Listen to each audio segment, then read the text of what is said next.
یہ ائمہ علیہ السلام نے ان سے متعلق فرمایا ہے کہ مختار ہمارے چاہنے والوں میں تھے. اب ایک بہت سے اہل سنت کے علماء نے بعض نے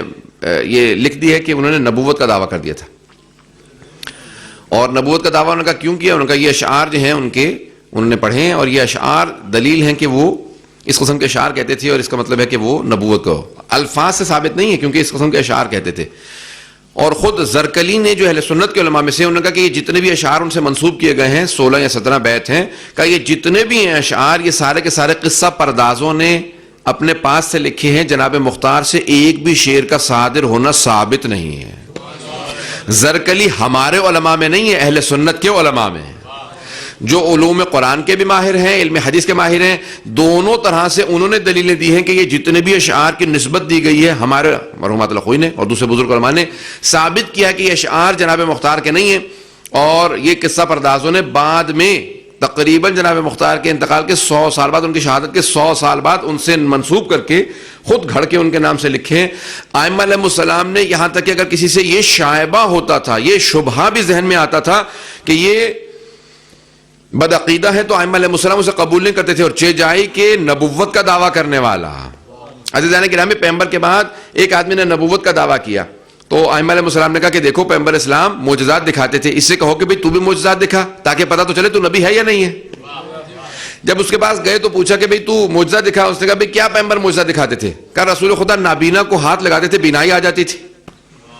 گونگے کی زبان پہ ہاتھ رکھتے تھے اس کو گویائی آ جاتی تھی, جو بہرا ہوتا تھا کانوں پہ ہاتھ رکھتے تھے اس کو شنوائی آ جاتی تھی. کہا کہ لے کے آؤ کسی نابینا کو, تو تلاش کرتے ہیں کوئی نابینا نہیں ملا, ایک کانا ملا. تو کہا کہ بھئی ٹھیک ہے اس کی ایک آنکھ نہیں دیکھ پاتی تو ہاتھ رکھ, تو اس نے ہاتھ رکھا, اس کی دوسری آنکھ بھی ضائع ہو گئی. تو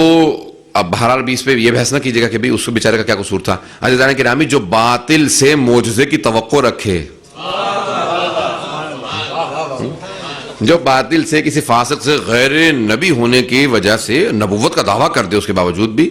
ایسوں سے معجزے کی توقع رکھے, تو ان کے ساتھ یہی کچھ ہوا کرتا ہے. عزیزان گرامی, گمراہ صرف انسان ایسا نہیں ہوتا کہ وہ اپنے عقیدے کو ضائع کرتا, بلکہ اپنے تمام کے تمام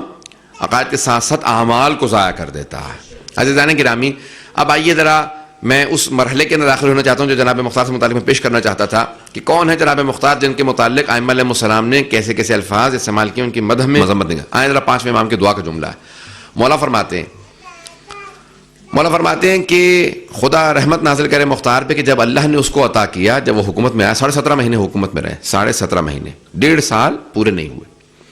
کہ جب وہ حکومت میں آئے